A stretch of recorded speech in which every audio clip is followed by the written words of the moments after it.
Jesus querido, nós te agradecemos a bênção de termos o nosso irmão Jorge Pio conosco e rogamos, mestre querido, um envolvimento especial para o nosso querido amigo, nosso irmão, que vem hoje nos falar justamente sobre emoções.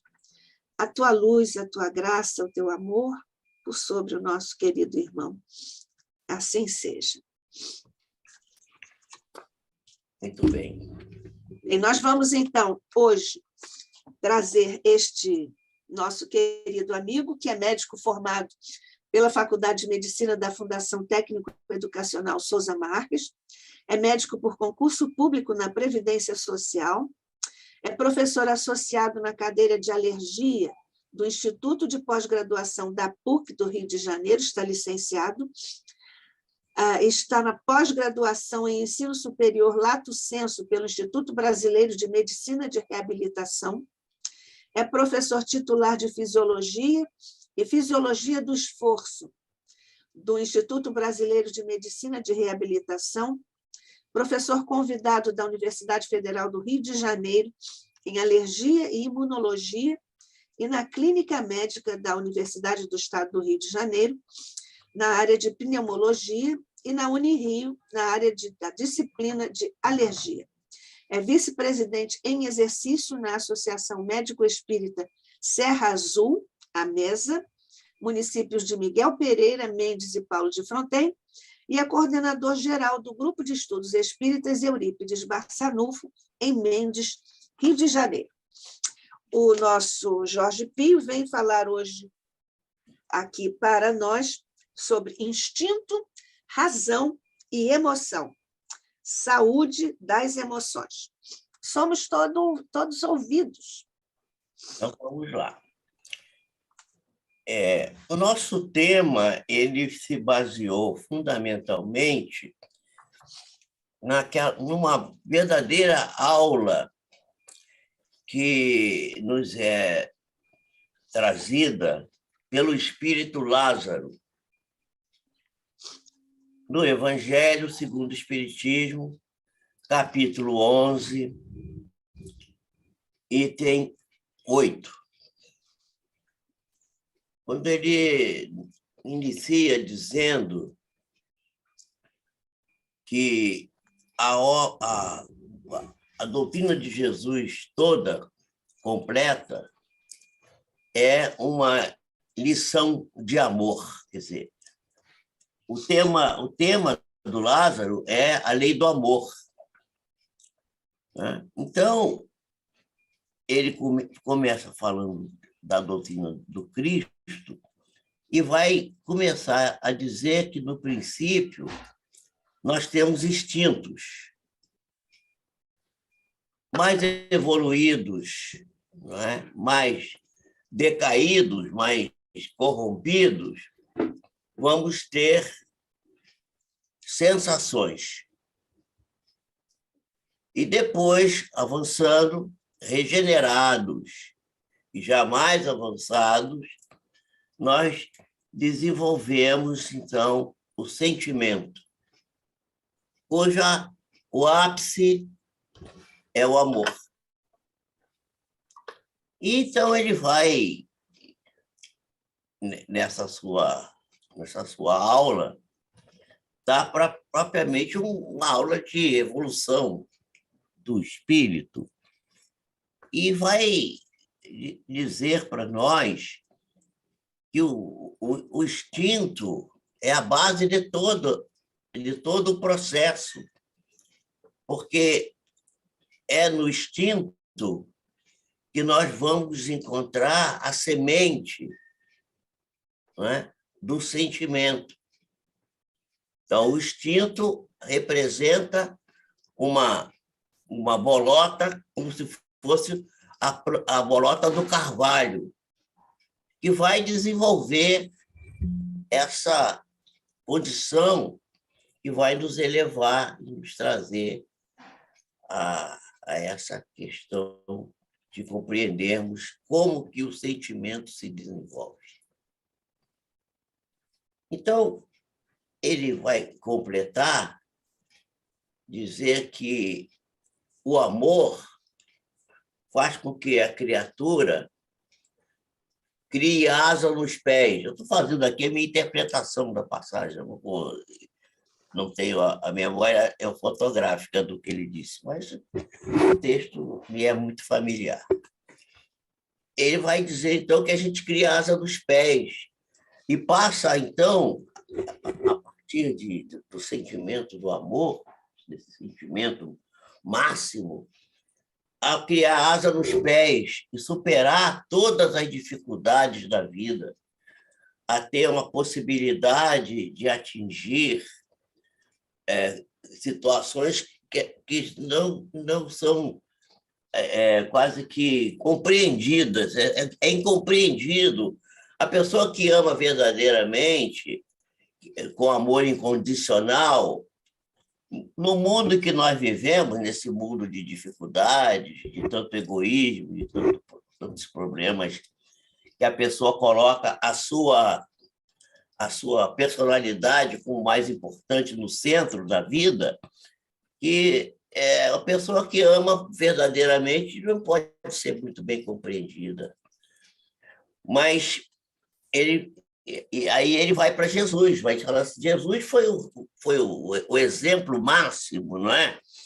dessa questão, e vai dizer, então, que nós precisamos compreender que a palavra mais importante que Jesus trouxe foi o resgate do espírito, quer dizer, a ideia.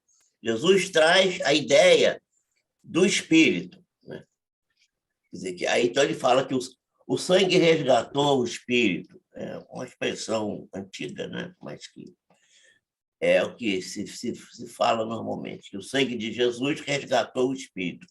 Mostrou que a sobrevivência é uma realidade. Aliás, Joana de Ângeles tem a oportunidade de dizer, não é, que Jesus veio para exatamente mostrar a ideia do homem integral, né? E exatamente o homem integral é aquele do qual o ser caminha dentro da proposta kardeciana, que é o homem é composto, o homem encarnado, o homem é o encarnado, não é? Estou falando do homem encarnado porque André Luiz costuma dizer que ele desencarnado era um homem desencarnado. Ele costuma dizer isso. Lá no livro Nosso Lar ele fala isso. Mas então que o homem é composto do corpo físico, o corpo denso, mas é também composto pelo ser espírito, é o espírito, ele é o espírito, mas ele está vivendo no corpo, e tem o elemento intermediário, que é o perispírito, o corpo sutil, o corpo de ligação entre a energia enorme que o espírito traz em si para dar a possibilidade que se possamos viver encarnados. Nós não poderíamos viver encarnados se não tivéssemos o perispírito, porque a energia da qual é composta o espírito, o ser espiritual, digamos assim, destruiria completamente o corpo físico, porque é um tipo de energia que é altamente potente e que se acoplaria a um elemento que também tem energia, mas de energia de baixa atividade. Então, é preciso haver uma espécie de acoplamento pelo perispírito para reduzir vamos dizer assim, o impacto que o espírito produziria no corpo. Eu acredito, até isso é uma tese minha, né? Eu não costumo ter teses, eu costumo aproveitar a tese dos outros, mas eu tenho que, quando se fala do desaparecimento do corpo de Jesus, eu eu acho que quando Jesus viu que se ele deixasse o corpo dele aqui ia dar uma encrenca danada, ele resolveu desmontar o perispírito que ele tinha construído, aquela parte do perispírito, porque o perispírito tem várias camadas, várias partes.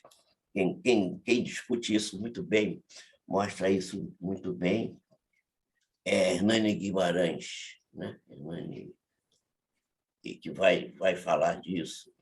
Mas, então, ele tirou a parte que, vamos dizer assim, que amortizaria a energia, e o corpo físico dele foi, né, desapareceu por ação da energia espiritual dele. E ele conservou só a parte que ele precisava para voltar ressurreto, para passar aqueles 40 dias entre os apóstolos. Bom, então, nesse processo... bom, e aí o Lázaro vai dizer mais que essa é a primeira palavra da verdade espiritual, não é? Dessa questão, é a sobrevivência. Nós precisamos marcar bem essa questão de que somos seres espirituais. Como diz Teilhard de Chardin, nós somos seres espirituais vivendo experiências materiais, e não como costuma se pensar, normalmente, um ser material vivendo experiências espirituais. Então, somos um ser interexistente, um ser espiritual. E Leon Denis, em algum momento, que agora não me lembraria onde, tem a possibilidade de afirmar que, para ele, a alma, o espírito encarnado, como Kardec diz que a alma é o espírito encarnado, que a parte do espírito que está encarnada é só uma pequena parte. Eu ainda não tive oportunidade de voltar nesse texto para estudar isso melhor, mas isso me impactou muito, porque, de fato, é uma coisa muito racional. Porque nós não estamos totalmente encarnados, quer dizer, não é o espírito nosso integral que está encarnado, é a parte em cada encarnação, nós vamos dizer assim, entre aspas, encarnar a parte que precisa aprender naquele momento. Porque a evolução vai se fazendo, o aprendizado vai se fazendo por partes que precisam avançar. Ninguém evolui de uma vez. Todos os setores que precisamos dominar não são atacados de vez. A gente vai por partes. Por isso que talvez seja uma realidade isso, não posso confirmar, mas a gente pode pensar isso. É uma coisa para a gente estudar, estou colocando aqui para as pessoas investigarem, porque a gente tem que... A obra de Kardec é codificação, e, portanto, precisamos decodificar. Para poder entender, decodificar a obra. Bom, então, ele vai dizer, né, Lázaro, que a primeira palavra da verdade do ser humano é a sobrevivência, e que vem uma segunda palavra, né, porque a sobrevivência vai dar a ideia de que Jesus trouxe, que as lápides estão vazias, ninguém está lá no túmulo, ninguém está morto. Quer dizer, existe a morte, não podemos negar, mas não existe o morto. Morto, ninguém morre. A morte existe pela passagem para o plano espiritual, mas o morto não existe. Então, a segunda palavra é a reencarnação, que, segundo o que penso e que tenho estudado, é um fenômeno biológico e não um fenômeno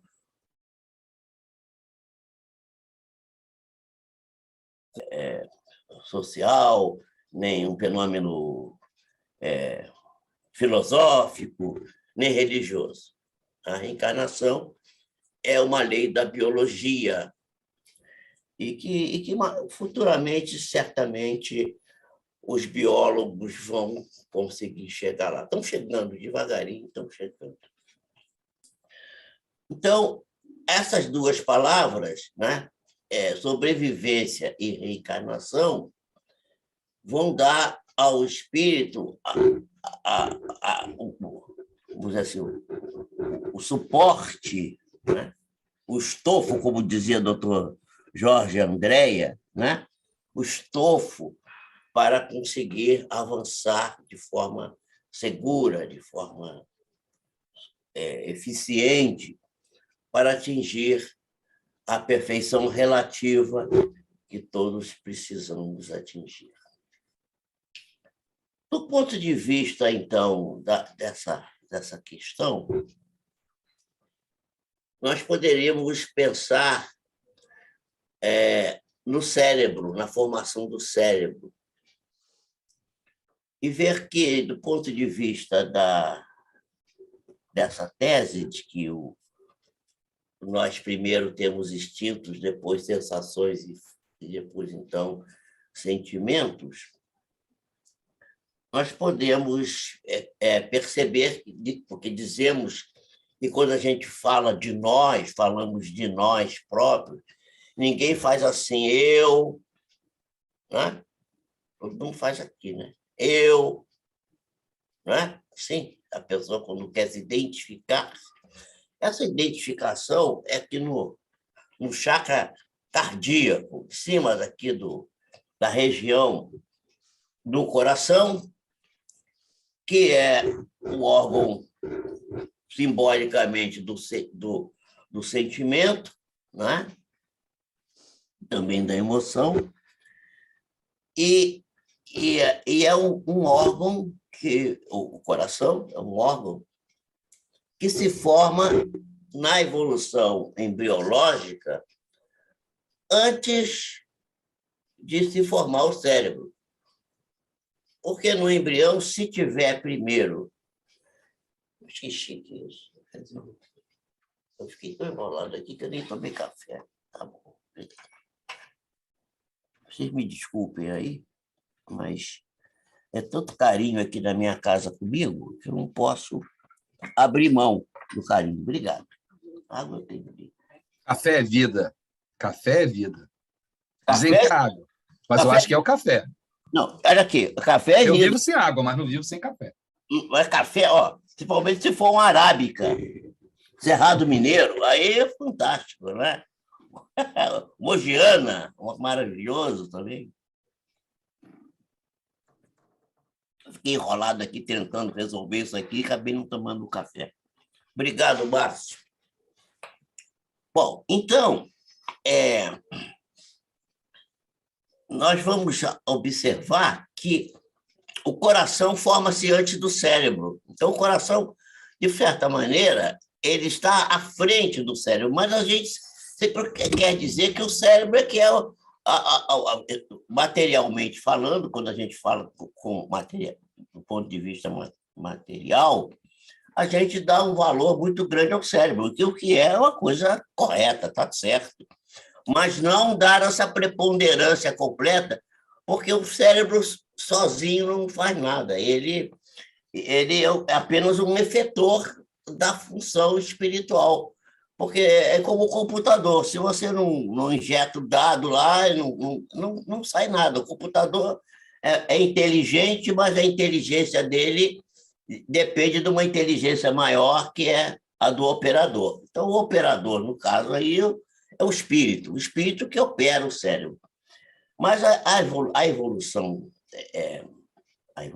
do cérebro vai se fazendo em cadeias em que vão se formando a parte que está dentro da caixa craniana, que a gente chama de cérebro, que erradamente, porque o que está dentro da cabeça não é o cérebro só, é o encéfalo, porque é o cérebro e os seus anexos, né? Então, o encéfalo. E esse encéfalo vai se formando desde das formas mais primitivas em camadas como se fosse uma cebola, né? Camadas que vão se formando. Então, nós temos mais, assim, na parte mais, vamos dizer, primitiva, interna, a parte do cérebro que comanda a parte instintiva, e que é muito importante para as nossas vidas, porque é a parte que nos fornece o controle da nossa vida vegetativa. Porque como é que a gente poderia, o intestino funcionar, o rim funcionar, todo o sistema fisiológico funcionar, se a gente não tivesse essa parte do cérebro que está localizada nos núcleos da base, bem na parte embaixo aqui, na parte final da medula, não é? Onde está, por exemplo, o centro respiratório, né? A medula oblonga, como se chamava antigamente, e ali comanda, é estimulado pelos níveis de gás carbônico, porque o centro respiratório ele se forma baseado em estímulos gerados pelo gás carbônico. Não? A gente pensa que é o oxigênio, não é o oxigênio, é o gás carbônico. Quando o nível de gás carbônico vai aumentando, que a célula trabalha, produz gás carbônico, esse gás carbônico circula no sangue e chega lá nesse centro respiratório, que é colocado bem na parte mais primitiva do encéfalo, né? E ali vai produzir o movimento respiratório. Então, a primeira parte que se forma no processo evolutivo dos seres primitivos, essa parte da vida vegetativa, que depende da parte instintiva. Aí vai subindo, a gente vai chegar nas regiões mais superiores, um pouquinho superiores a essa, e já é uma camada que vai recobrir essa, o sistema límbico, né? E nós vamos ter ali estruturas que vão trabalhar a amígdala, o sistema límbico, que é uma segunda parte, que vai recobrir essa primeira, que é do instinto, da vida vegetativa, né? E essa parte vai nos trazer uma espécie de memória que vai nos servir para a emoção. Por exemplo, você reconhece, por exemplo, você está caminhando num caminho que tem animais peçonhentos, aparece um bicho rasteiro que você reconhece como um bicho que pode ter veneno e te morder e te matar ou te fazer mal, você tem um susto, não é? Tem uma reação emocional. E isso é dado por essa parte do cérebro, então chamado cérebro emocional, a parte emocional do cérebro.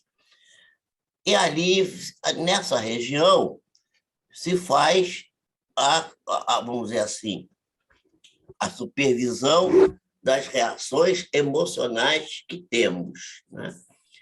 No livro dos Espíritos, nós temos na pergunta 907, eu acho, 907 até 911, Kardec trata das paixões e, de certa maneira, fica meio implícito ali naquelas perguntas que o indivíduo pode ter reações apaixonadas, ele pode ter uma descarga de adrenalina, uma descarga de uma substância neuropeptídica que pode levá-lo a ter uma grande emoção e ter até um choque. E nós vamos ver, então, que essa parte do cérebro, que essa segunda parte, que essa parte que vai comandar a parte emocional, a parte ela vai ser depois recoberta por uma outra parte no processo evolutivo, que é uma parte voltada para a razão, para a vontade, né? Para aquilo que a gente faz, o trabalho que é racional, que é a parte das células do córtex cerebral, que formam a parte final. Então, o sistema que está dentro da caixa craniana, ele tem essas três partes. E isso foi chamado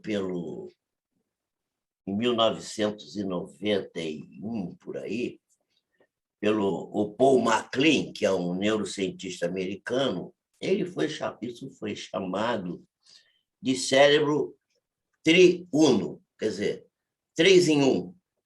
Né? Isso todo mundo aqui conhece, é uma coisa que todo mundo sabe isso.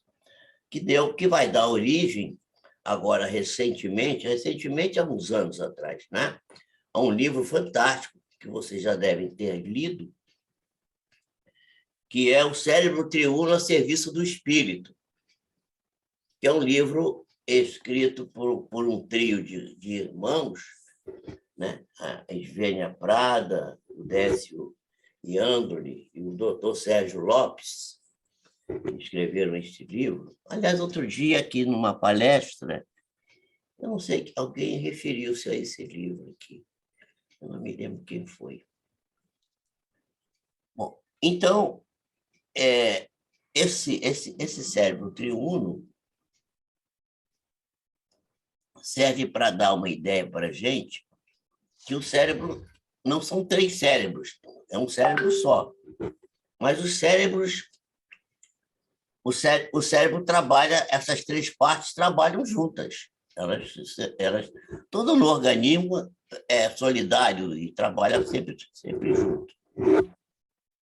Só que, como a gente trabalha no sentido de que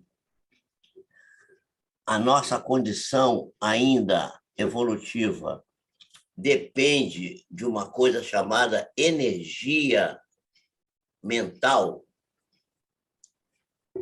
que, segundo alguns estudiosos, seria formada por um triângulo, no qual você teria um triângulo isósceles, né? No qual, no vértice superior, você teria a vontade. E teria, nos vértices inferiores, direito e esquerdo, o pensamento e o sentimento. E esses 3 elementos, vontade, pensamento e sentimento, né? O pensamento está no cérebro todo, mas a gente sempre acha que é no córtex cerebral. E o córtex é que comanda tudo, porque o cérebro trabalha com excitações e inibições. Se a gente tirar a parte superior, tirar aquela parte, deixar só os núcleos da base, o indivíduo vai começar se essa parte dominar, o indivíduo vai convulsionar, porque o estímulo das células do núcleo da base, da parte do instinto, são células de certa forma imaturas, que estão sempre com potenciais de ação rápidos e que vão acabar levando o indivíduo a uma convulsão. Então, o indivíduo não tem convulsão normalmente, né? Quem não tem convulsão, a maioria de nós não temos convulsões, porque as partes superiores, elas inibem essas partes inferiores, não permitindo que elas dominem, que elas se ativem. Então a parte superior, o córtex e o sistema límbico, eles controlam os núcleos da base. E o sistema cortical, que é o mais superior, ele comanda a parte da emoção. Quer dizer, comandaria se a gente não tivesse essa energia mental que eu falei, que é uma ação que depende não do cérebro, mas depende da função do espírito, porque a vontade não é do cérebro. A vontade é uma potência da alma, segundo vai dizer Leon Denis. E Friedrich Nietzsche vai dizer que a vontade é o poder de dominação, é a capacidade de dominar, de fazer com que o indivíduo seja mais forte e realize as coisas, né? Eu prefiro ficar com André Luiz, ou melhor, com Leon Denis, do que com Nietzsche. Eu acho que Nietzsche também tem razão, porque ele tem razão, ele faz parte. Mas é só um pedaço, ele só viu um pedaço da história, ele não viu a história completa, né? Então, essa questão da energia mental, da energia, que a gente poderia chamar de energia espiritual, ela precisa de ter um equilíbrio entre esses três elementos: vontade, pensamento, né, e sentimento. Mas como muitos de nós ainda não desenvolvemos bem essa questão do sentimento, o sentimento ainda está em evolução, estamos muito primitivos ainda, porque, como diz o Lázaro, o sentimento principal, quer dizer, a principal manifestação do sentimento é o amor. E ele não fala em amor incondicional, como Joana de Ângeles fala, mas seria esse amor incondicional, o amor que, como ele está falando da doutrina de Jesus, a gente entende que seria o amor que Jesus veio demonstrar, quer dizer, o amor incondicional, até entregar o seu corpo para ser queimado, né? Para ser crucificado, para ser, né, vamos dizer assim, sofrer as consequências de amar tanto, porque amar demais é um perigo. Mas o amor em nossas vidas, que seria a busca, né, principal, porque nós vamos trabalhar para buscar os sentimentos mais elevados, e como diz o Lázaro, o sentimento mais elevado é justamente o amor. Nós ainda não sabemos fazer isso, nós ainda temos dificuldade, porque Emmanuel vai dizer numa de suas páginas assim que 90% das nossas ações na vida encarnada ainda é cuidar do estômago e do sexo. Quer dizer, é o chakra genésico, porque a pessoa diz assim, mas não, a pessoa não está falando aqui de sexo no sentido genital, está falando do sexo no sentido geral, porque tudo é sexo. A pessoa, por exemplo, gosta de se vestir bem, de se arrumar, de estar bonito, de fazer o cabelo, de arrumar a sobrancelha, tal, perfumar-se, tomar banho. Tudo é uma forma de manifestação da nossa capacidade de vamos dizer assim, genésica, para que sentir o prazer do corpo, os prazeres do corpo, não são os prazeres da alma. No fundo, acaba sendo também, mas a gente cuida do corpo, cuidar do corpo, né? O Espírito Jorge vai falar no Evangelho que a gente precisa cuidar do corpo e do espírito. Também tem essa parte, né, que é uma parte importantíssima.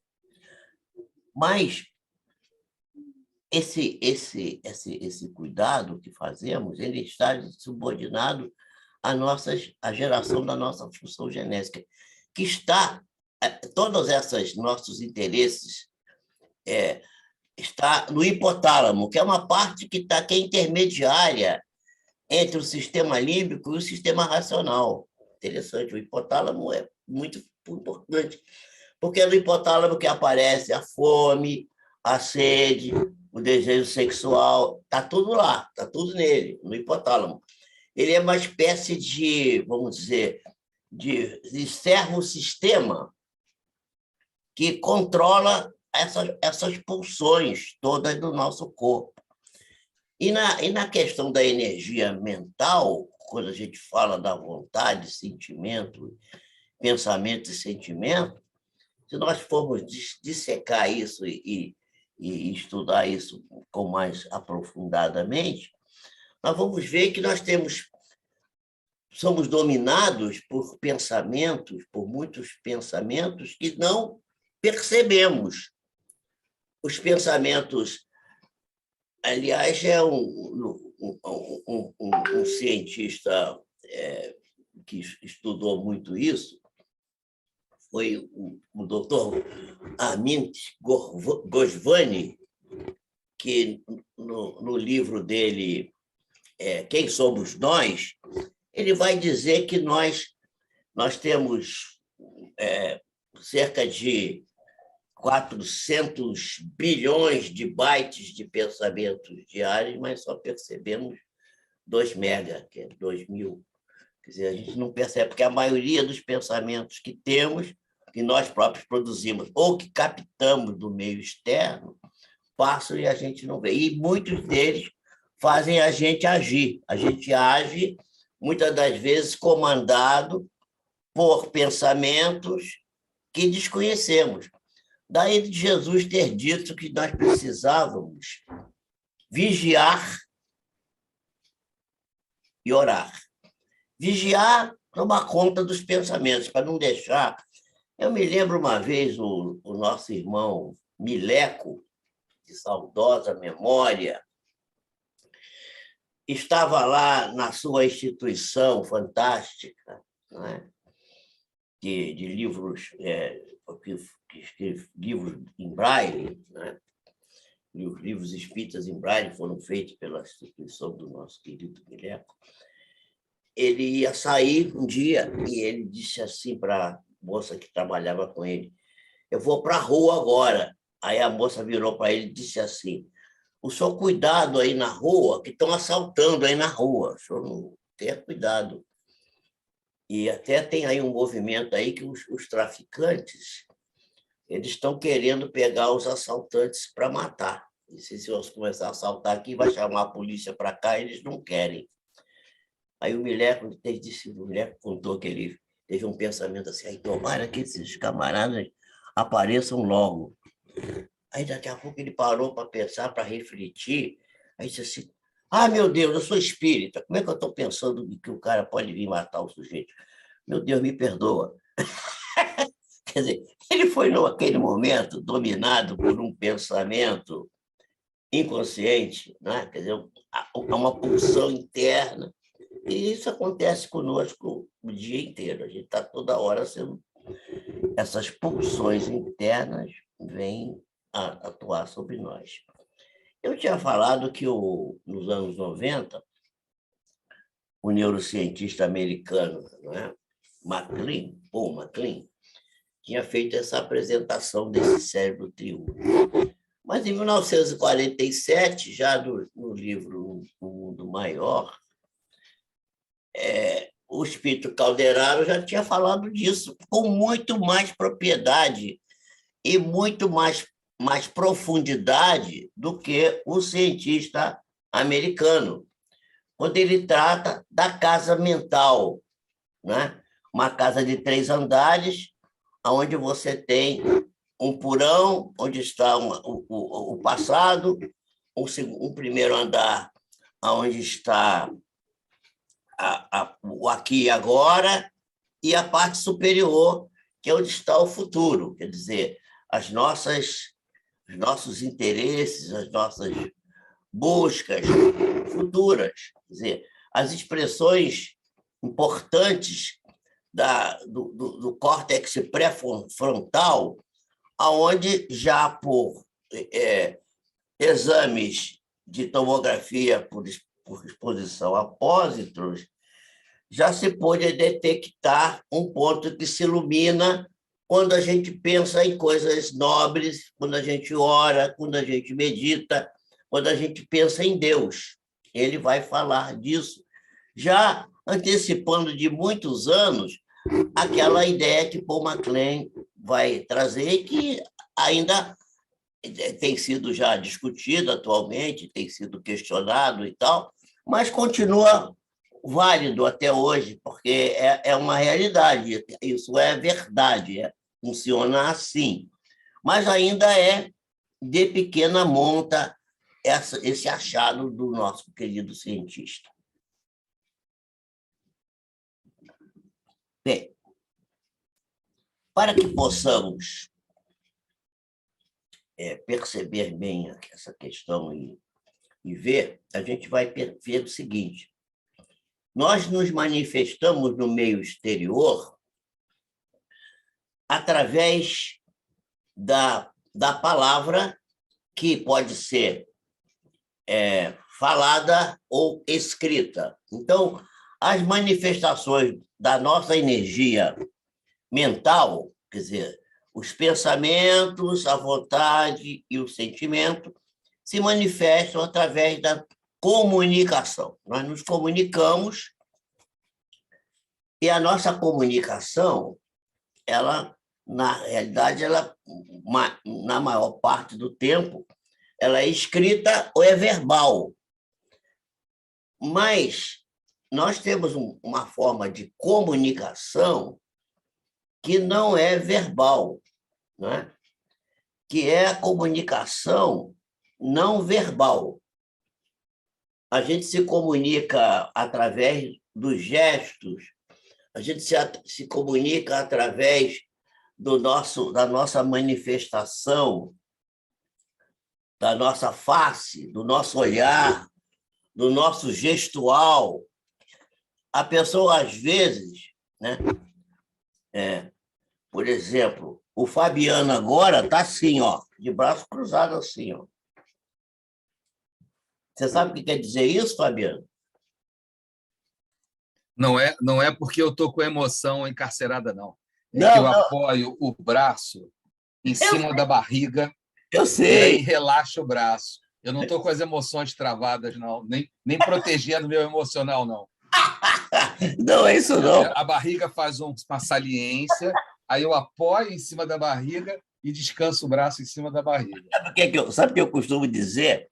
Quando eu estou fazendo uma palestra e aparece alguém assistindo a minha palestra e faz assim, diz assim, o cara está dizendo para mim assim, não estou concordando com nada que esse camarada está falando. Não. Eu sei que não é o seu caso, não é o teu caso, não, mas, mas infelizmente, a barriga, por um lado, é ruim para a saúde, pelo outro, dá esses apoios ao cotovelo aí. A Nádia está rindo aqui também. Pois é, mas esse gesto é um gesto altamente comunicativo, né? Então essa forma de comunicação nossa é uma forma de comunicação que, às vezes, então, quando nós formos desencarnados, nós não vamos poder fazer isso. Porque hoje a gente fala uma coisa e pensa outra. Né? A gente diz assim, não, meu amigo, eu gosto tanto de você, você é tão simpático, tomara que esse cara aqui, cara chato, tomara que ele vá embora logo, que está me incomodando. Isso é muito característico nosso. Então, vamos entrar agora na questão da saúde, das emoções. Né? A emoção é um fundamento para a nossa saúde física, porque e a gente só pode ter saúde verdadeiramente se a saúde for integral. E, como diz a Joana de Ângeles, ainda na atual conjuntura da nossa vilegiatura carnal, na qual nós nos encontramos, não existe cura. A gente pode até falar em cura, mas, como diz o Décio Iandoli, ele diz assim, eu opero o sujeito, tiro o tumor, ele é cirurgião abdominal, né? E daqui a pouco o cara está com outra coisa. Aí eu vou, opero de novo, daqui a pouco ele está com outra coisa diferente, porque ele não está curado. porque aquele tumor que eu tirei é só uma manifestação da doença que está interna nele. A doença vem da alma, vem de dentro, das nossas pulsões internas. Eu estava fazendo uma entrevista um dia desse sobre saúde, e aí me perguntaram isso, se a pessoa, que a doença saía do corpo, saía pelo corpo, e isso expurgava a doença, curava a alma.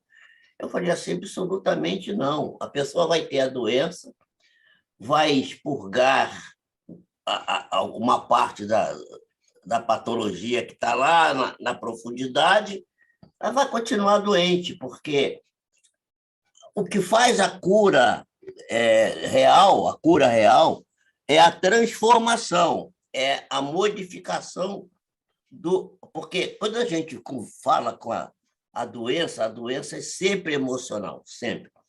Uma cliente ontem me perguntou: doutor, será que essa doença será que isso é emocional? Eu falei assim, minha filha, todas as doenças têm caráter emocional, todas. Porque se você está se sentindo mal, se você está doente, por mais equilibrado que você seja, você está se sentindo mal, você está se sentindo emocionalmente prejudicado. Imagina um rapazinho de 15 anos, né, que agora encontrou uma namoradinha, primeira vez, vai sair para ir ao cinema. Ele é alérgico à poeira doméstica, a ácaros.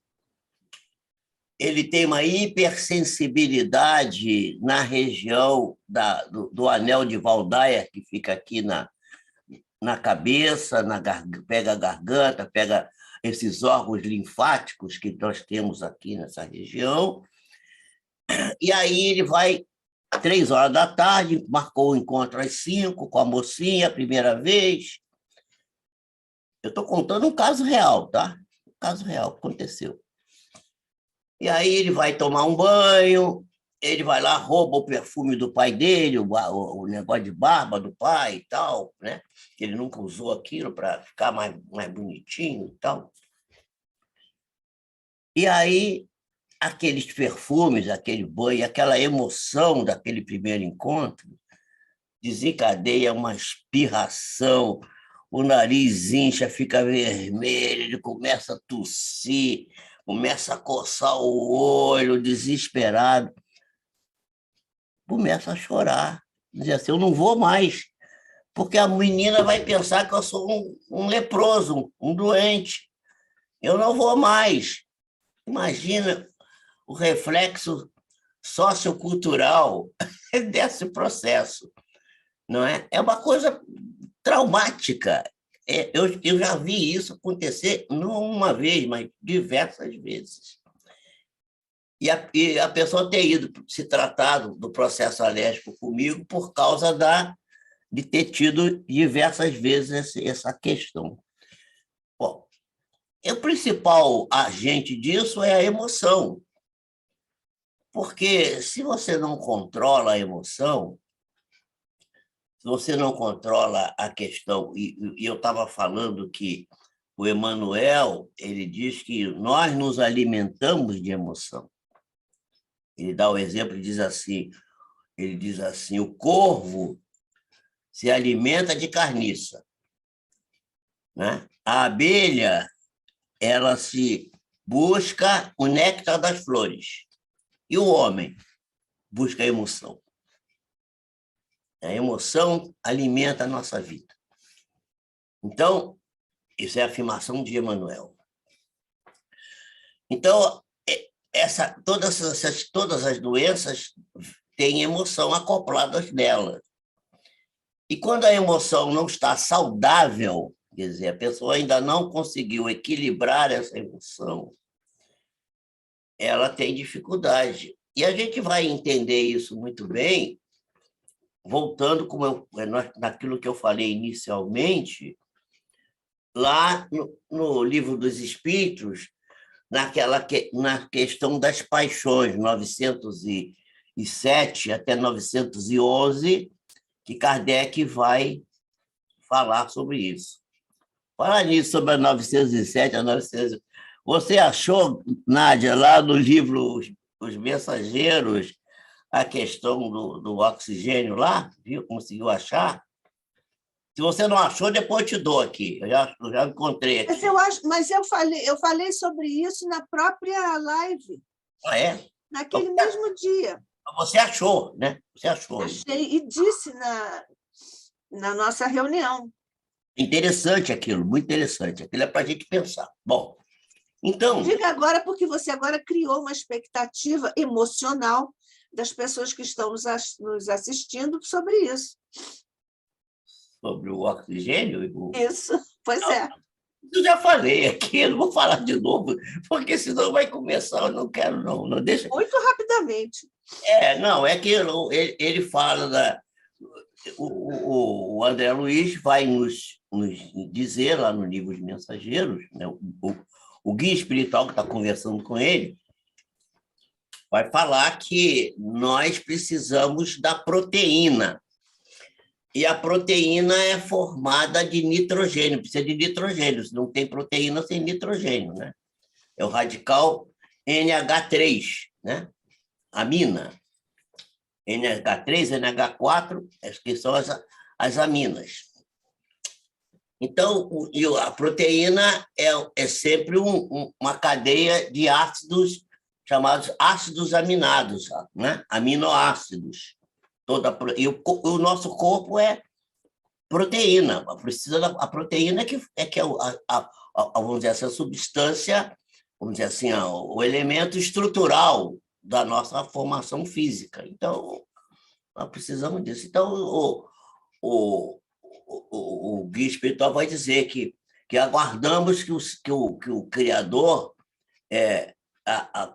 nos conceda a possibilidade de tirar do ar, que o ar é rico em nitrogênio, né? E nós não conseguimos retirar do ar esse nitrogênio. E o Criador nos conceda, pelo processo evolutivo, quando nós atingimos um processo evolutivo capaz de atingir essa modificação, vamos dizer assim, fisiológica, poder retirar diretamente o nitrogênio, que é tão necessário para formar a proteína, para que nós passemos a não depender mais de destruir, né? Matar o reino animal e o reino vegetal para obter esse nitrogênio do qual necessitamos. Possamos retirá-los de forma direta. Ele fala isso. Aguardemos que o Criador tenha compaixão de nós, mas isso depende do nosso processo evolutivo. E aí eu na minha interpretação aqui macarrônica, né, assim, olha, a gente precisa evoluir para retirar o nitrogênio do ar. Aí o Fabiano me deu uma aula aqui danada, a Rita também.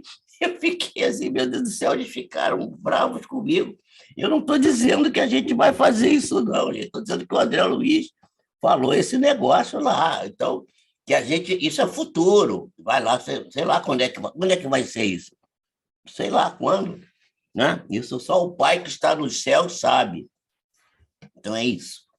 A questão do oxigênio para que a gente possa usar o oxigênio, mas também possa retirar do ar o nitrogênio que entra e sai de forma sem ser utilizado. Bom, mas esse é outro capítulo. Então, nós estamos vendo a questão da emoção. Então, Jorge, olha, a minha edição de Mensageiros é a 20ª edição, que foi publicada em 1986 pela FEB, e está essa questão da respiração, oxigênio e nitrogênio, está na página 222, da 20ª edição. Está aí. Está aí a referência, né? Bom, então, porque eu levo muito em consideração essas coisas, porque eu acho isso tão interessante, porque eu tenho observado ao longo do tempo que essas colocações, que os livros do André Luiz, vou fazer uma digressão aqui, os livros do André Luiz têm que ser lidos em 3 patamares de compreensão. Assim como como o Champollion fez...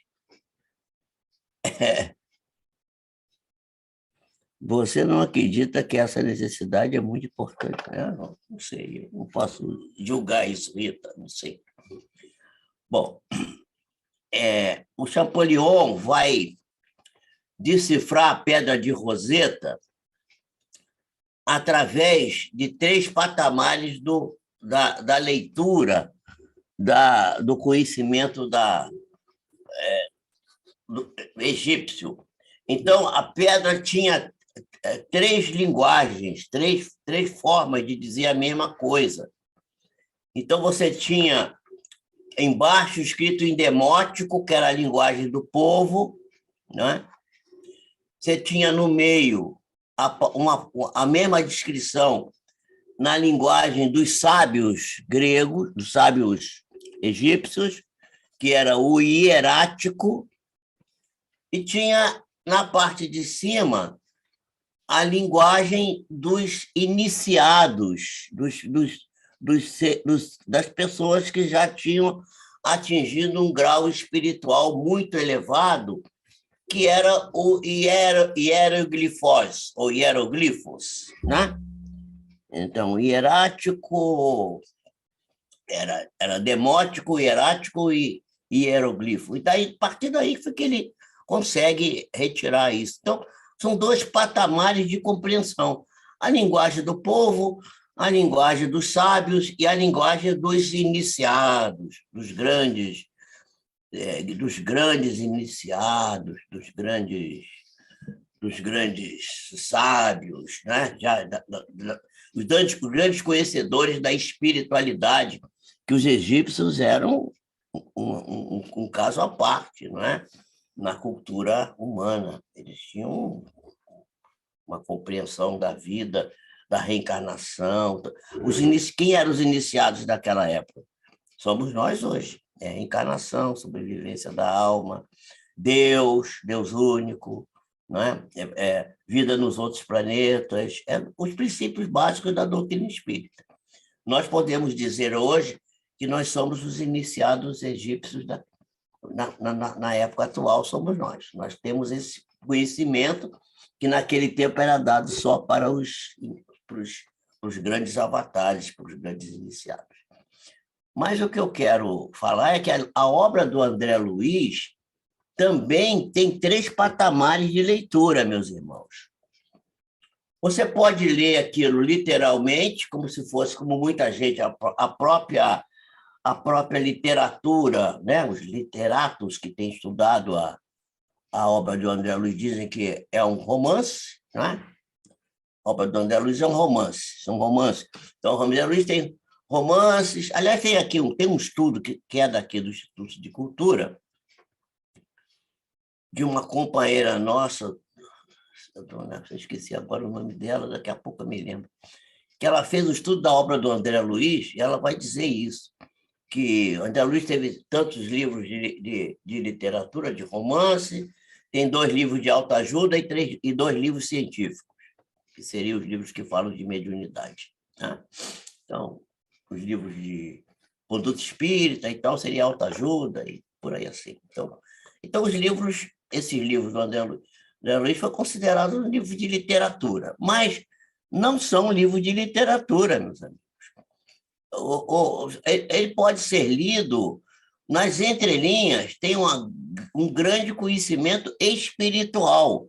A gente pode fazer um estudo de doutrina espírita avançada, interpretando as coisas que estão ali enunciadas, mas estão na entrelinha, mas não foram escritas. Enunciado de maneira, vamos dizer assim, implícita, está implícito ali. Você lê e vê a lição espiritual que contém a obra do André Luiz. É um subtexto, né, Jorge? Sim, sim. E tem uma leitura mais avançada ainda, que seria essa do hieroglifo, que é a espiritual. Não é, porque essa que é da entrelinha, é do conhecimento, é conhecimento doutrinário. Mas o conhecimento doutrinário, e aí a gente pode trazer isso para o nosso tema de hoje aqui, ele é apenas intelectivo, ele é cultural intelectivo, é da capacidade de compreensão das coisas. Mas, gente, a compreensão das coisas não resolve praticamente nada. A gente precisa viver a emoção superior do sentimento que está lá em cima, que é a visão, vamos dizer assim, teológica, vamos chamar assim, eu não tenho outro nome para dar no momento, teológica daquilo que está escrito ali. Quer dizer, que é uma forma de você atingir o patamar superior do ensino da obra do André Luiz. Aliás, a codificação espírita também traz esses mesmos degraus de conhecimento. Então, por exemplo, quando você lê o nosso querido gerador do ICEB, o nosso querido Amorim, né? De saudosa memória, Análises Espíritas, lê o livro dele. Você vai encontrar lá, há momentos assim que ele tem uns lampejos que a gente tem que parar para pensar, porque é coisa muito profunda. E ele vai falar a interpretação que ele dá da doutrina espírita, não é essa literal que a gente costuma ter, é muito superior. Então, e Emmanuel, quando faz nas suas páginas fantásticas dos capítulos, dos versículos do Evangelho, em que ele faz o link com a doutrina espírita, ele vai também mais longe ainda.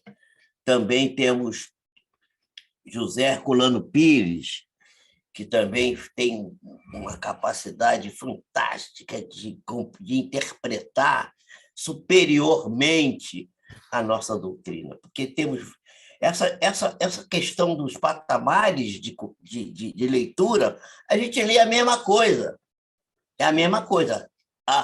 O literal é igual para todo mundo, mas o espiritual e o teológico é para alguns só, não é para todos.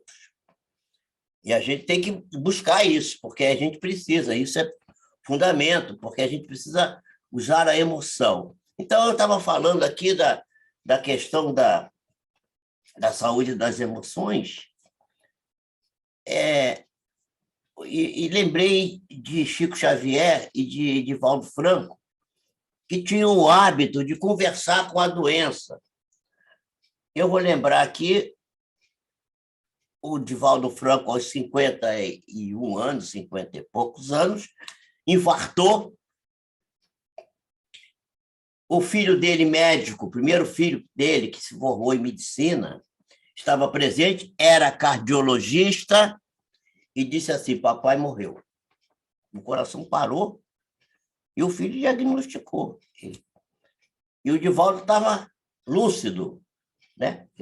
Uma pessoa como o Divaldo Franco estava lúcido e disse assim: gente, morri nada, estou vivo aqui, estou bem, não sei o quê. Faz alguma coisa aí. Ele conta isso. Aí apareceu a mãe dele, a mãe carnal dele. Ele disse assim: meu filho, calma, você não morreu ainda, você vai voltar. Ele falou: ô mãe, que mãe é você que não faz alguma coisa para eu te sair dessa situação aqui? E brigou com a mãe, desdobrado. E ele disse assim: não morri não, porque eu fui informado que quando eu desencarnar, quem vai primeiro aparecer para mim é Joana. E a Joana não tinha aparecido, então ele ficou confiante. Não, a Joana não apareceu, então, porque eu não desencarnei ainda. E aí ele voltou. Recuperou, ficou. Mas aí ficou mal para burro. Ele tinha síndrome intermediária, né? Meu amigo aqui, doutora Rita, que está aí, eles não sabem o que é isso, síndrome intermediária. Angina de peito, como chamava antigamente. qualquer coisa que fazia, doía o peito e tinha falta de ar. Não conseguia mais fazer palestra. Tinha 50 e poucos anos. Está com quanto? 90 aí? 90 e picos. Aí ele ficou mal. E aí Joana de Ângeles falou com ele, disse assim, meu filho, conversa com a doença para ver o que está acontecendo. Ela vai dizer para você. Mas, minha mãe, como é que eu vou conversar com a doença? Ela falou assim, você medita, aí se concentra e fala com a doença. Pergunta para a doença o que ela quer de você. Eu estou dando esse conselho para vocês também, tá? Eu faço isso, eu tenho essa experiência, é fantástico. E eu costumo dizer que quando eu tinha 17 anos, eu era uma pessoa muito doente. Quando eu tinha 25 anos, eu era uma pessoa mediamente doente. E hoje, com 82, eu não sou nada doente, sou uma pessoa saudável. Eu hoje tenho mais saúde do que eu tinha quando eu tinha 25 anos. Você acredita nisso? Eu aprendi a conversar com a doença, aprendi, e o Chico Xavier fazia a mesma coisa. Aí ele obedeceu, conversou com a doença. Eu sei, desculpe se eu trago coisas polêmicas aqui, mas é o que eu li, que eu estudei e que eu entendi. Eu entendi assim. Então, se alguém entendeu diferente, também pode... Vamos conversar. A gente tem que trocar ideia. Aí, ele foi lá, conversou com a doença. E sabe o que apareceu na conversa dele com a doença? Uma bruta mágoa que ele tinha daquelas pessoas que, nos anos 60, acusavam ele de pastiche, que ele copiava o Chico Xavier. Essa história está relatada, que, aliás, eu acho que nem devia ter sido relatada, mas a pessoa escreveu, a gente vai ler, né? Kardec disse para a gente ler de tudo, ler tudo, contra, a favor, ler tudo. Eu leio tudo. Leio até jornal de... pedaço de jornal caído no chão, eu leio. Eu leio tudo. Leio tudo. Eu lembro de Paulo de Tarso, né? Examinar de tudo e ficar com o que foi excelente, né? Bom, aí ele tinha sido acusado de estar copiar Emmanuel, que aquele guia espiritual dele não era nada de guia espiritual, e ele ficou muito magoado com aquilo ele sofreu muito. Tem uns livros do Luciano dos Anjos que fala disso, conta essa história, livros recentes. Eu não gosto nem de muito referir isso, não, porque acho que não vale muito a pena a gente estar levantando essas questões, né? Ele tem um livro aqui chamado o caso das mensagens copiadas, ele bota piada, copiada, né, no livro. Você conhece o livro, né? Então, o Luciano é uma pessoa muito polêmica, muito assim, mas ele é um homem inteligente, um homem, né? Hermínio Miranda fez um trabalho com ele de lembrança de vida passada, e foi mostrado que ele tinha sido um grande homem da Revolução Francesa, né? Camille Desmoulins, não é isso? É Camille Desmoulins, não é? É Camille Desmoulins. D'accord, c'est correto. É correto? Oui. Merci. Então, Camille Desmoulins, então ele era aquele sujeito combativo, aquele sujeito... Então, ele mostra bem, hoje ainda continua a mesma coisa. Bom, muito bem. Então, o Divaldo viu que aquilo... Ele descobre isso, e aí ele falou com a Joana de novo. E agora, o que eu faço? Eu descobri isso. Eu disse, meu filho, remove isso de você. Só tem um jeito. Vai lá em São Paulo, com aquelas pessoas que te acusaram, vai lá e pede perdão para elas. Mas foram elas que me acusaram e tal. Então, você vai lá e pede perdão, vai lá, conversa com ela. Aí foi lá, foi muito bem recebido, as pessoas pediram perdão para ele, se desculparam e tal. E aí, por um milagre, aquela sensação de angina que ele tinha, aquela coisa toda, sumiu. Está aí o homem aí fazendo palestra, falando forte, né? Com aquele vozeirão que ele tem. né? E vai, e fala, e com aquela memória fantástica, acabou tudo aquilo. Ele estava acabado completamente, né? Eu contei aqui na minha apresentação passada de um amigo meu advogado, aliás,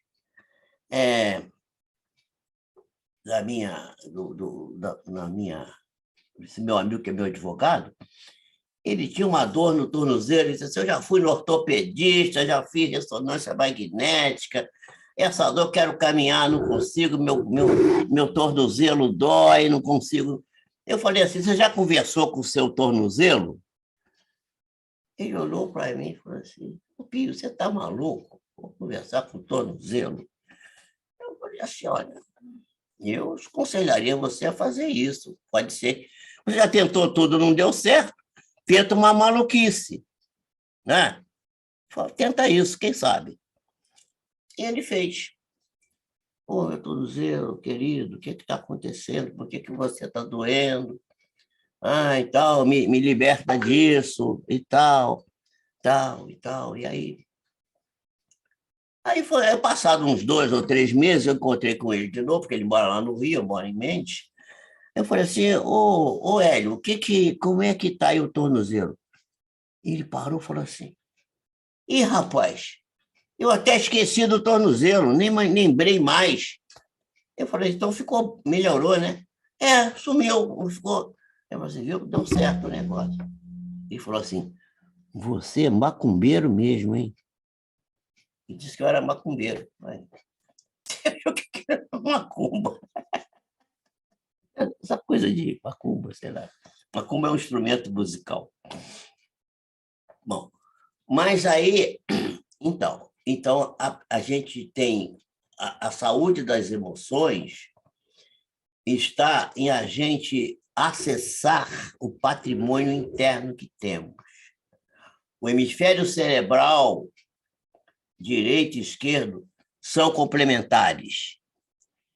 E o Hermínio vai dizer que, do ponto de vista da compreensão dele, Hermínio Miranda,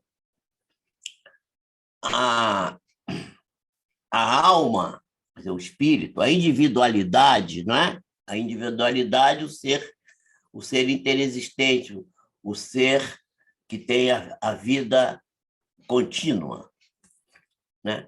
Está ancorado num hemisfério e a personalidade, que é a máscara na qual vivemos na atual encarnação, está ancorada do outro lado. E que o grande problema, isso aí quem é Hermínio Miranda que vai dizer, que o grande problema das nossas dificuldades em compreender as nossas próprias dificuldades, a dificuldade parece uma redundância, mas é uma redundância proposital. A dificuldade de entender as nossas dificuldades do cotidiano está em que não há o lado direito do cérebro não fala com o lado esquerdo e o esquerdo não fala com o direito. E isso só pode ser acessado se nós nos utilizarmos do triângulo isósceles da energia mental, vontade, sentimento e pensamento. E isso pode se fazer através da gente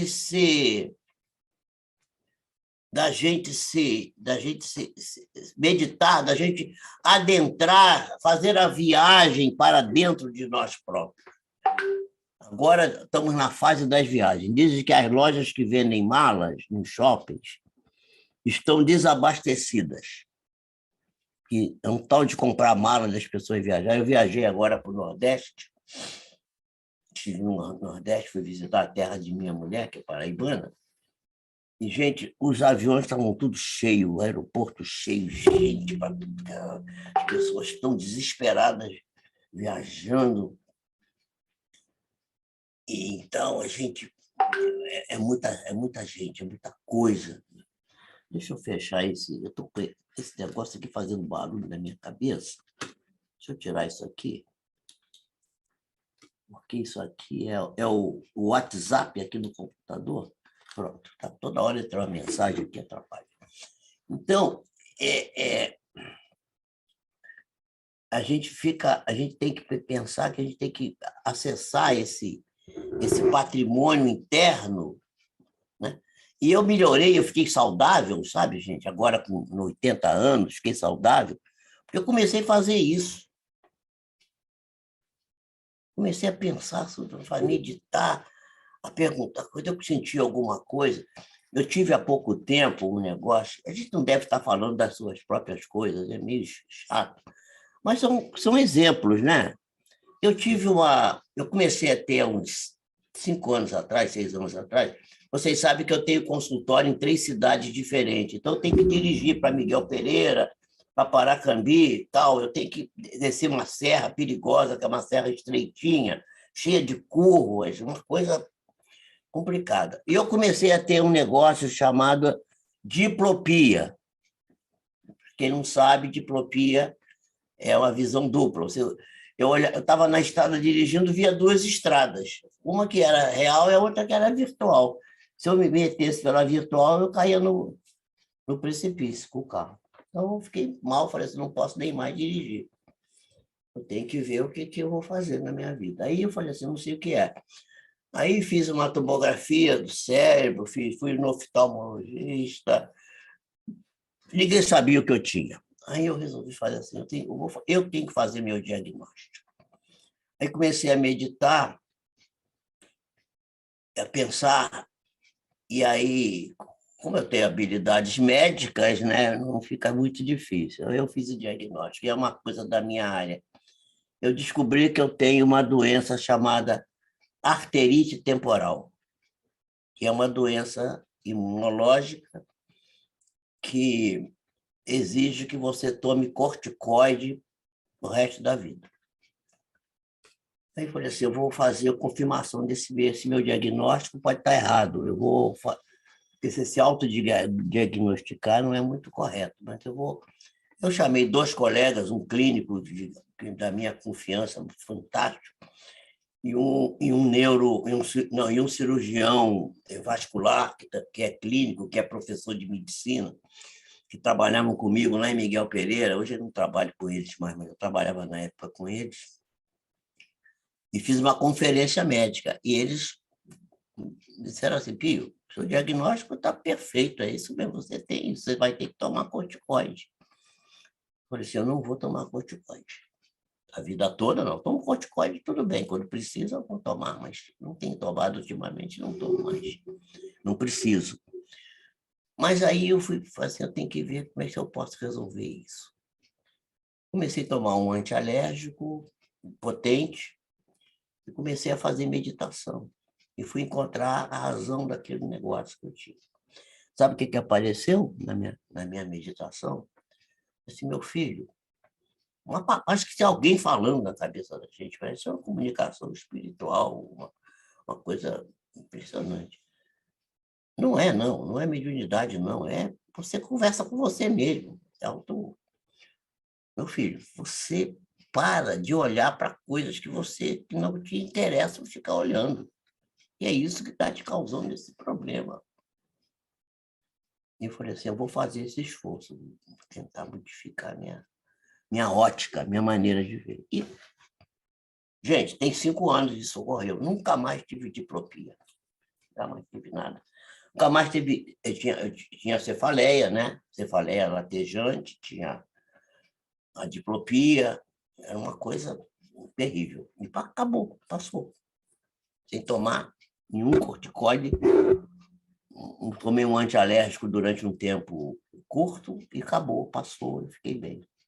Quando eu falei para os meus colegas lá, eles falaram assim, não é possível, o diagnóstico estava certo, você não podia ter ficado bom com isso aí. Eu disse, não fiquei bom, mas não estou tendo sintoma. Né? A Joana de Ângeles diz que a cura é muito difícil. A cura só acontece quando você evolui espiritualmente e se torna uma pessoa diferente. É modificação interna. Agora, isso que a gente tem, que a gente faz como médico, que é atende o cliente e ele melhora, o sintoma desaparece, ela chama de recuperação, não é cura. É porque cura é a cura da alma, a doença está na alma, né? Está no jeito de você proceder, no jeito de você fazer. E é isso que precisa ser mudado. Tá? Muito obrigado. Se quiser abrir para perguntas, pode abrir, se tiver. Temos perguntas, sim. Qual é o termo que a Joana usa quando os sintomas desaparecem? Recuperação. Recuperação, muito bem. Não é cura. Não é cura. A gente não cura ninguém, a gente recupera. Isso. Nós temos aqui da Rosa. A Rosa hoje não está podendo falar porque ela está ao celular. O professor Jorge Pires estava relatando que foi viajar e estava tudo lotado, né? Também fiz uma viagem agora para o sul, para a região sul, e realmente as cidades estavam bem lotadas, né? Os programas, os passeios, as atrações, com filas de 1, 2 horas. E aí eu pedi a opinião em relação a isso, a essa perda do medo, né? Passamos 2 anos com muito medo, medo de tudo, medo de ir ao supermercado, medo de segurar um tomate, medo de segurar uma banana, medo de entrar no elevador.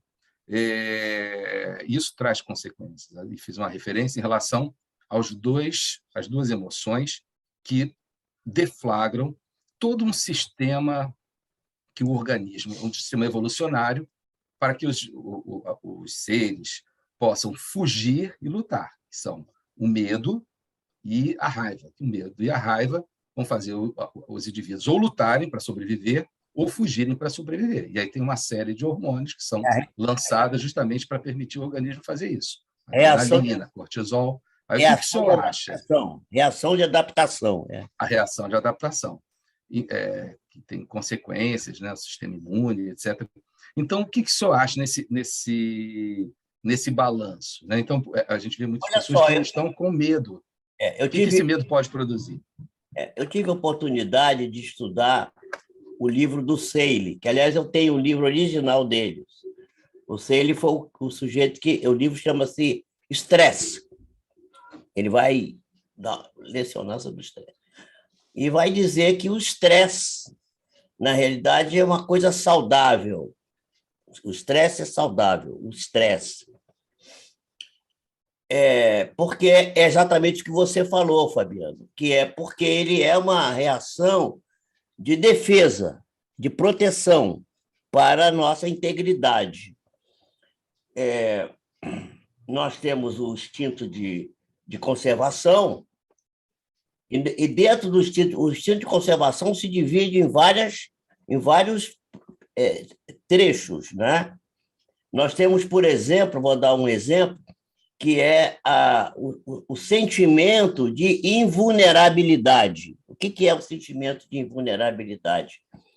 Você sai de casa e vai atravessar a rua. Você pode ser atropelado, mas você acha que alguém pode ser atropelado, menos você não vai ser atropelado, porque você tem o sentimento de invulnerabilidade. Isso está ligado, e essa conclusão é minha, ao nosso chakra básico, ao nosso centro de força básico, que nos mantém com os pés no solo da Terra, firme na Terra. Eu conheci um piloto de avião, de Boeing, que ele tinha pavor de altura. Aí eu falei, mas como é que você é piloto, camarada? Se você tem medo de altura... Não, mas dentro do avião eu estou pisando ali, estou sentindo o chão, como se eu estivesse no chão. Entendeu? Você vê que isso é uma coisa completamente irracional, não é racional. E esse sentimento de vulnerabilidade, ele foi estudado muito na NASA, através os pilotos das naves, né? Porque todos os caras que saíram daqui, foram à Lua, saíram da força gravitacional da Terra, quando eles voltaram completamente diferentes, porque lá eles perderam esse sentimento de vulnerabilidade, né? e passaram a achar que vai acontecer qualquer coisa agora.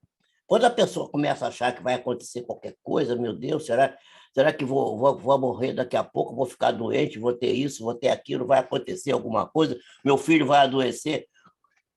Esse sentimento de vulnerabilidade está meio prejudicado. Então, o Seyle vai dizer, então, que o que faz mal não é o estresse faz bem. Ele chama a parte do estresse que faz mal, ele chama de distress.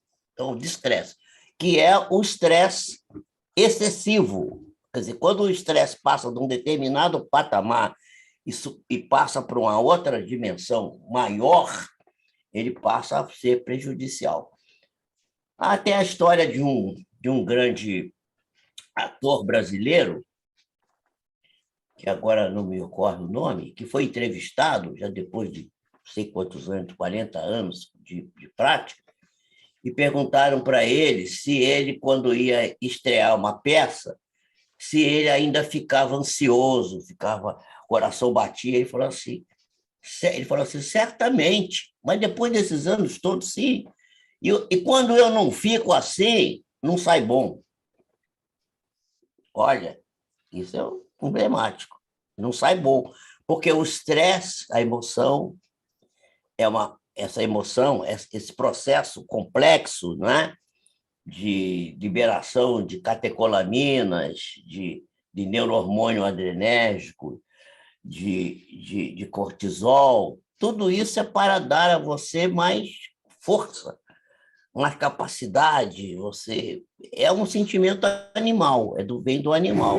O pelo eriça, a pele fica mais lisa para você poder escapar, a musculatura fica mais forte para você poder fugir, correr, pular o negócio. Quando você tem um susto muito grande, você pula um muro enorme, né? Fugindo do pai da moça que você queria namorar, que puxou o revólver lá.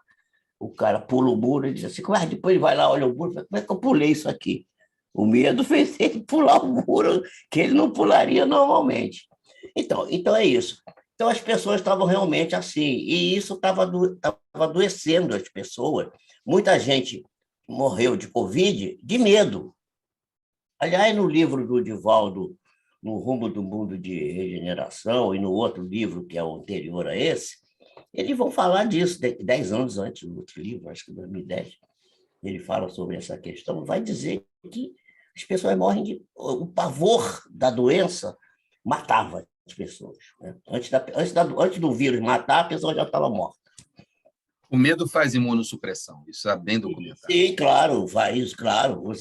A célula K se perde, os outros elementos de defesa vão todos, as imunoglobulinas, a imunoglobulina a M, a G, todas elas vão embora, né?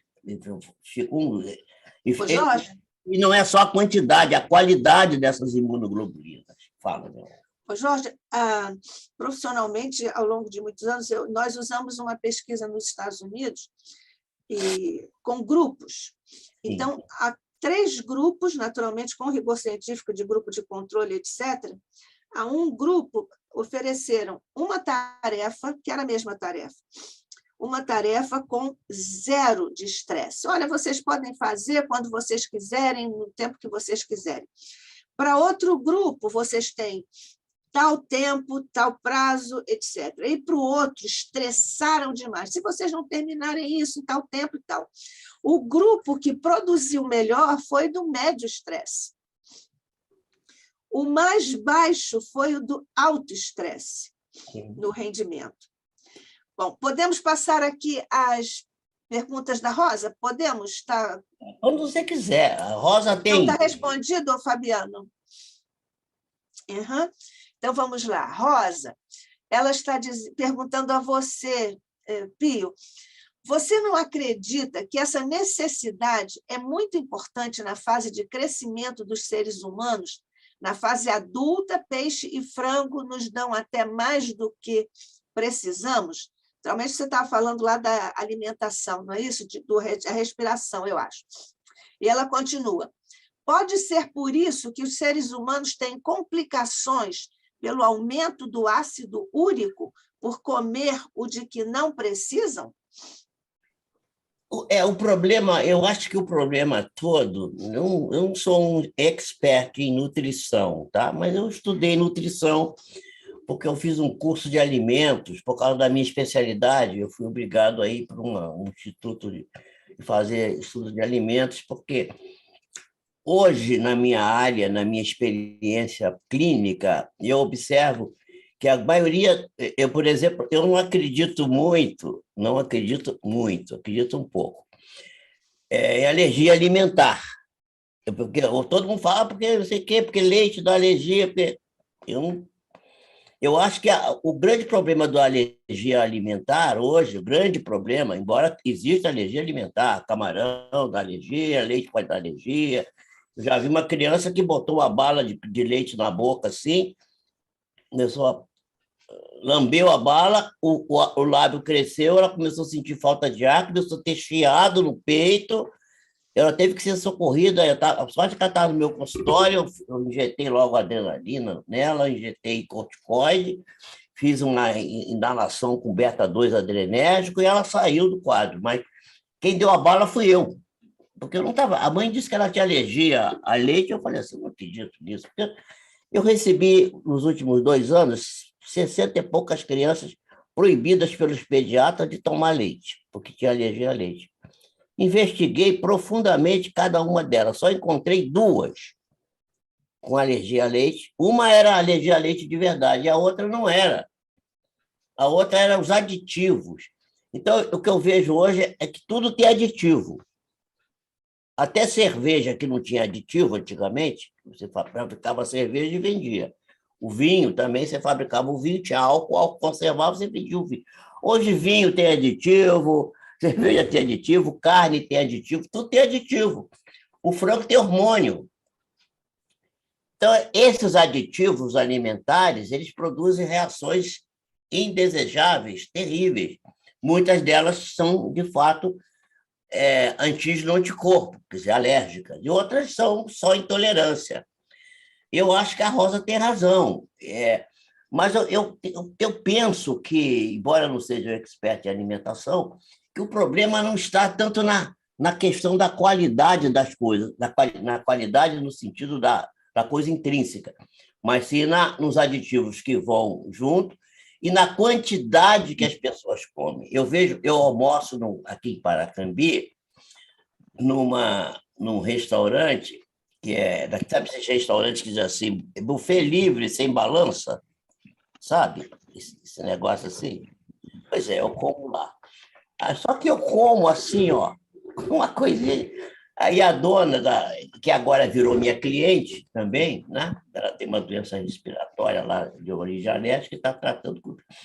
Ela disse assim: você não pode pagar os R$ 18 da refeição, você tem que pagar 9. E ela me cobra R$ 9. E tanto é quando a mocinha vem botar a boleta na minha mesa, nessa última terça-feira, a moça botou lá 2 refeições, que é para mim e para o meu companheiro que me ajuda, o meu auxiliar. Faz os testes para mim, que faz a parte mais assim, que prepara as vacinas. Então, é o meu genro que trabalha comigo. Ela botou. Aí eu falei: isso aqui está errado, minha filha. Olha para o meu prato aqui. Já comeu a comida toda? Eu falei assim: não, eu vou começar a comer agora. Assim, é muito pouco, realmente. Fala com a Ruth ali, que é a dona. Ela vai mandar você tirar esse segundo pauzinho aí e botar 9 aqui, que é o preço, é metade do preço. Não é que eu não queira pagar o preço, mas ela já me concedeu essa benesse, eu aproveito. Então, o problema todo é que as pessoas, sabe, Rosa, acho que as pessoas comem demais e comem uma quantidade. Eu agora estava lá na Paraíba, em João Pessoa, e a minha mulher gosta muito de comer carne. Ela adora carne. Eu não inibo ela, deixo ela comer carne à vontade. Eu como carne também, mas eu como nada, um pouquíssimo. E eu vi lá uma churrascaria, rodízio, aí ela que você vai levar você ali, que tem negócio de carne, você vai gostar, vai comer. Aí eu cheguei na portaria, tem uma moça toda arrumada, né? Eu falei assim: eu posso pedir aqui um prato com uma carne só, assim, um acompanhamentozinho? Ela falou assim: não, de jeito nenhum, você tem que comer o rodízio inteiro. Churrasco corrido, como eles dizem lá no sul, né? Corrido. Eu falei assim, então... Aí acabamos não indo lá, porque nem ela, que gosta muito, não ia comer tudo aquilo, né? Então, há uma ótica que as pessoas acham que tem que comer com a quantidade muito grande. Aí você vai nesse local que eu como, você vê os pratos que as pessoas fazem, né? Os pratos são imensos, é uma coisa assim, a pessoa bota 20 coisas diferentes ali, faz aquela montanha. Aquilo não pode fazer bem, porque a comida é uma forma de energia. Na próxima palestra que nós vamos fazer aqui, nós vamos falar sobre respiração e alimentação. Está mais ou menos previsto isso. E nós vamos mostrar como a relação entre a respiração e a alimentação e o gasto de energia que você tem para comer uma quantidade muito grande de comida é muito maior do que o que você obtém com a comida. Isso dá um desgaste, né? A gente conhece bem aquela coisa do torpor pós-prandial, né? Que é uma coisa que você come depois daquele, né? Aquele soninho que tem depois da comida, principalmente quando a comida é lauta. E as pessoas comem lautamente, eu vou falar assim para ser educado, né? Comem lautamente todo dia, sempre, várias vezes por dia. E isso faz mal, porque realmente não tem necessidade.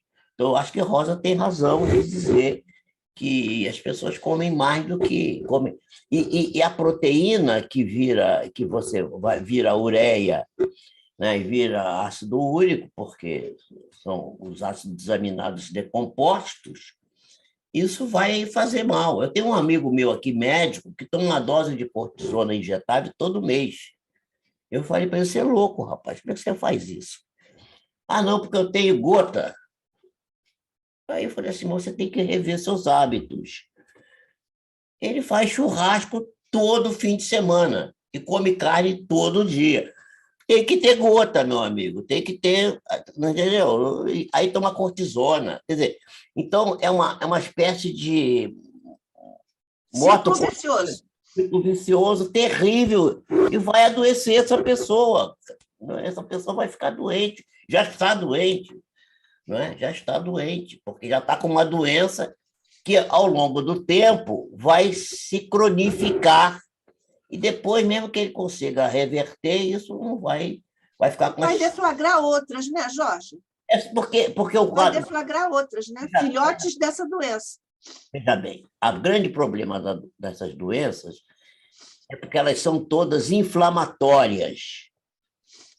E, por exemplo, recentemente se demonstrou que quando a pessoa engorda, a pessoa que tem, por exemplo, tem asma, e engorda muito, a gordura do celular subcutâneo produz uma substância que é antigênica e que produz broncoespasmo, ou seja, produz asma.